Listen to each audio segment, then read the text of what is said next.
¡Ríndanse ahora! ¡Fuego! Estás en una isla, rodeada de agua por todos lados. El problema es que esa agua es salada, imposible de beber, y llevas 3 días sin que nada limpio cruce tu garganta.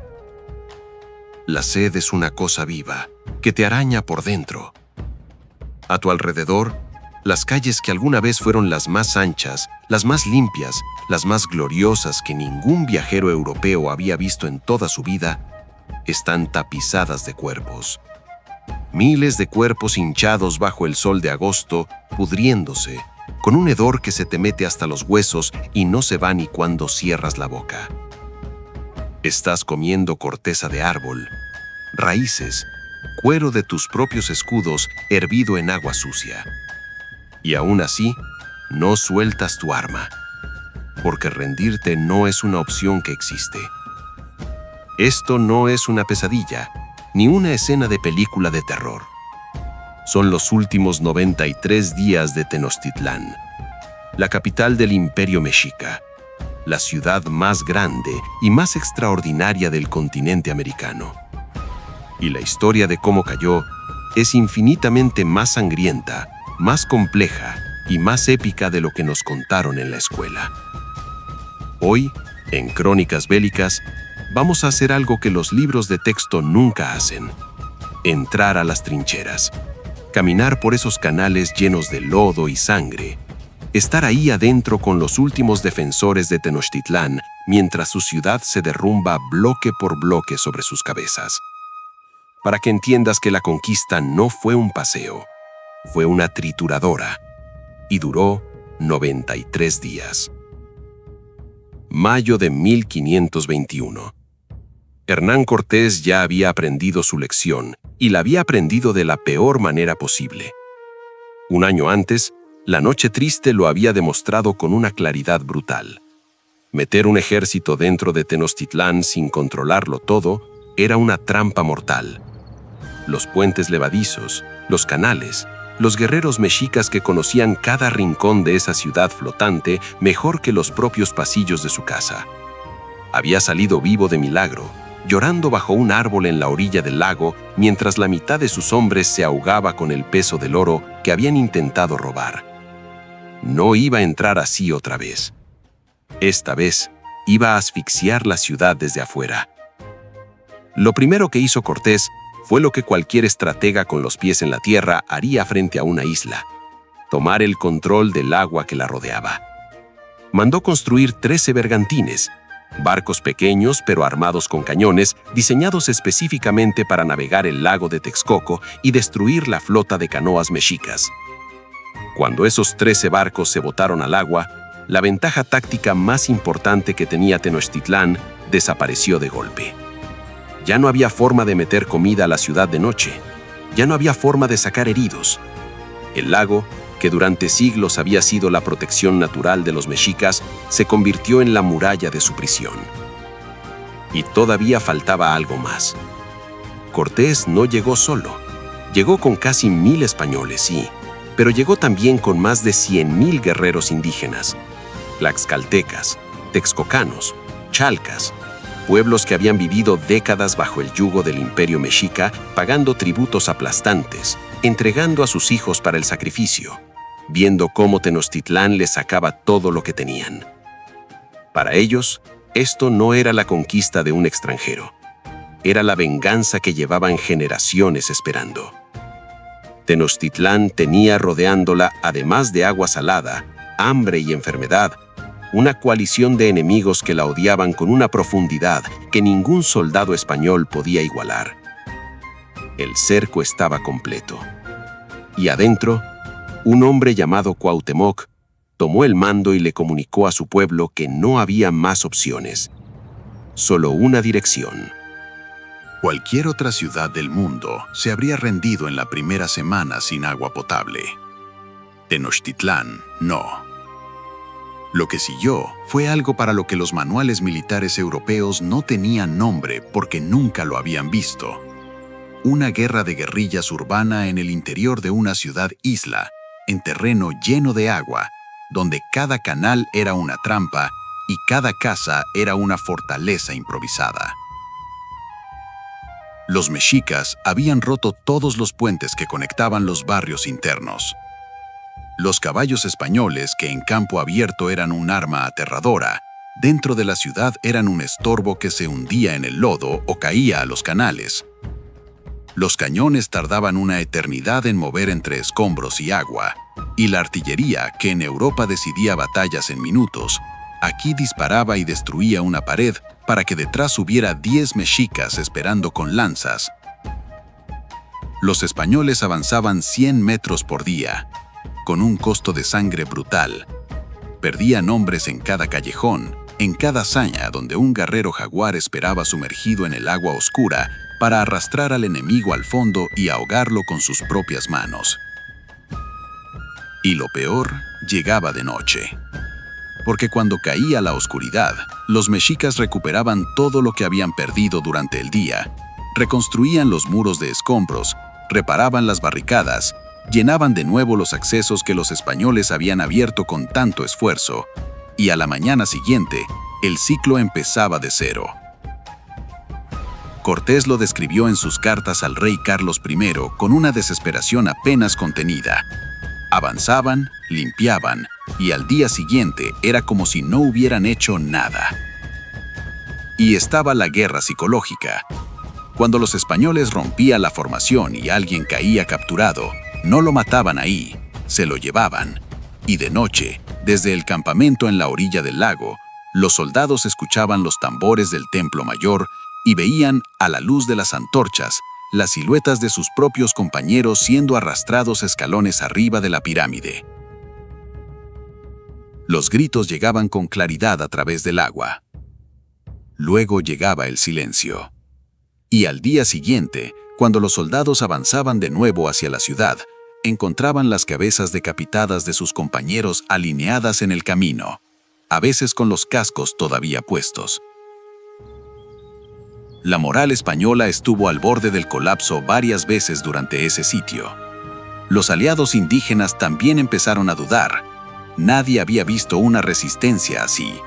Nadie había peleado contra una ciudad que respondía a cada golpe con el doble de ferocidad, que parecía incapaz de doblegarse sin importar cuánto le costara sostenerse en pie. Los mexicas, hambrientos, enfermos, bebiendo agua salobre del lago, seguían peleando. Cuauhtémoc los mantenía en pie con una voluntad que las crónicas de ambos lados reconocen con asombro, casi con incredulidad. Para julio de 1521, 2 meses y medio de iniciado el sitio, Tenochtitlán ya no era la ciudad que Cortés había visto por primera vez 2 años atrás. Era otra cosa. La viruela había entrado antes del cerco y había matado a decenas de miles. El hambre hacía lo que la viruela no había terminado. Las crónicas de ambos lados, las españolas y las indígenas que se escribieron después, coinciden en los mismos detalles que son difíciles de leer sin sentir algo en el estómago. Guerreros de élite, los mismos hombres que meses antes eran lo más temido del continente, escarbando la tierra en busca de gusanos. Mujeres y niños comiendo lirios del lago, lagartijas, el cuero de la ropa hervido en agua sucia. No quedaba un rincón de la ciudad donde pisar sin que hubiera un cadáver. El hedor era tan intenso que las propias crónicas españolas reconocen que los soldados tenían que cubrirse la cara para avanzar. Cortés evaluó la situación con la frialdad de un general que ha tomado decisiones imposibles toda su vida y tomó la más destructiva de la campaña. Si la ciudad seguía en pie, seguiría siendo una trampa. Cada muro era una emboscada potencial. Cada casa era una fortaleza improvisada. La única manera de avanzar sin perder hombres en cada metro era eliminar el terreno que hacía posible esa resistencia. Dio la orden de arrasar Tenochtitlán, piedra por piedra. Los 100,000 aliados indígenas empezaron la demolición sistemática. Por cada casa que los españoles tomaban, los tlaxcaltecas la derribaban hasta los cimientos. Usaban los escombros para rellenar los canales, creando tierra firme donde antes había agua. Los cadáveres de los defensores mexicas, en muchos casos, también terminaban en esos rellenos.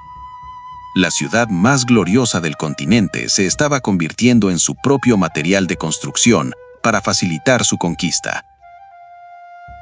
Y mientras la ciudad caía a su alrededor, los mexicas seguían peleando.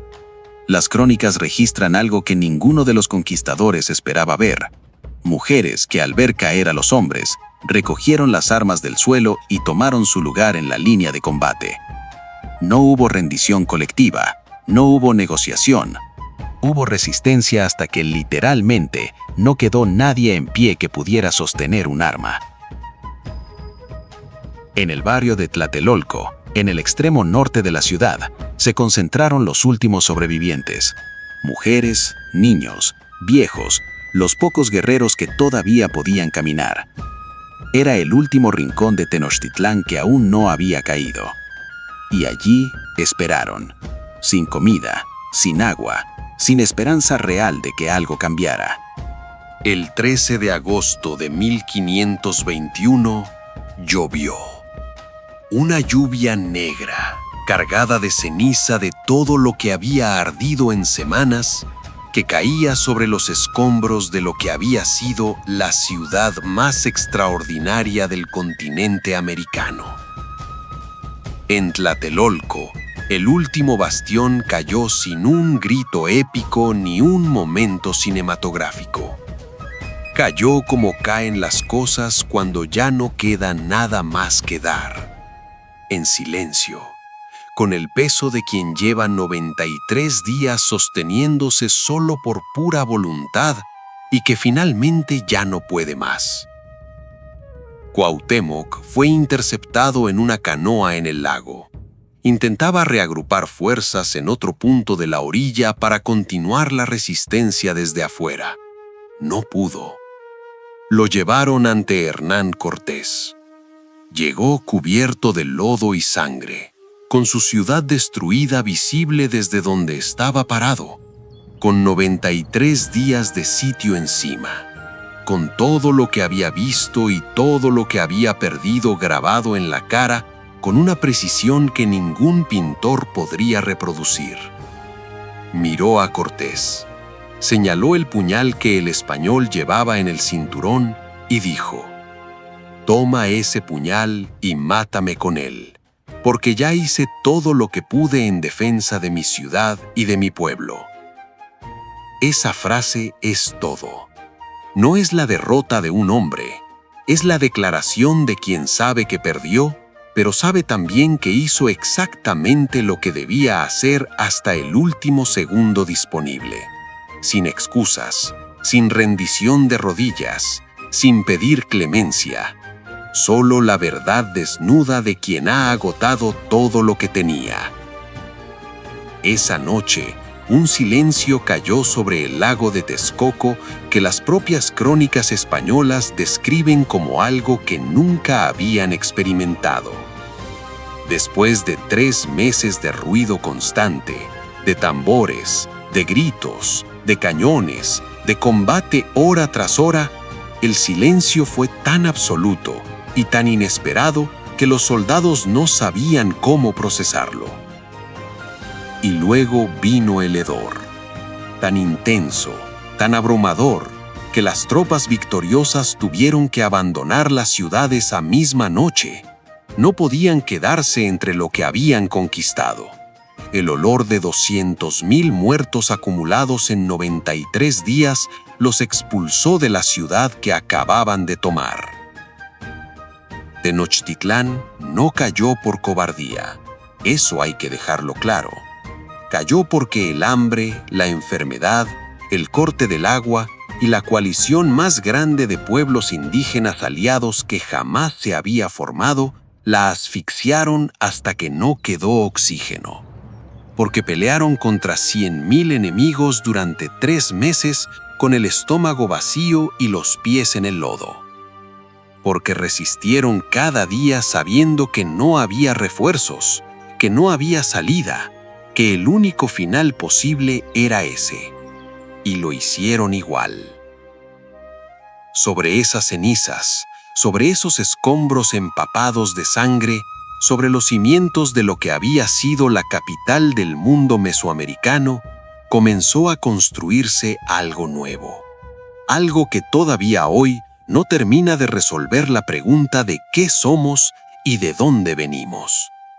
Esa pregunta tiene 93 días de respuesta enterrados bajo el zócalo. Y vale la pena conocerlos. Si esta historia te sacudió por dentro, si sientes que alguien por fin te está contando lo que realmente pasó en esas calles, dale like, suscríbete a Crónicas Bélicas y dime en los comentarios lo que yo me sigo preguntando.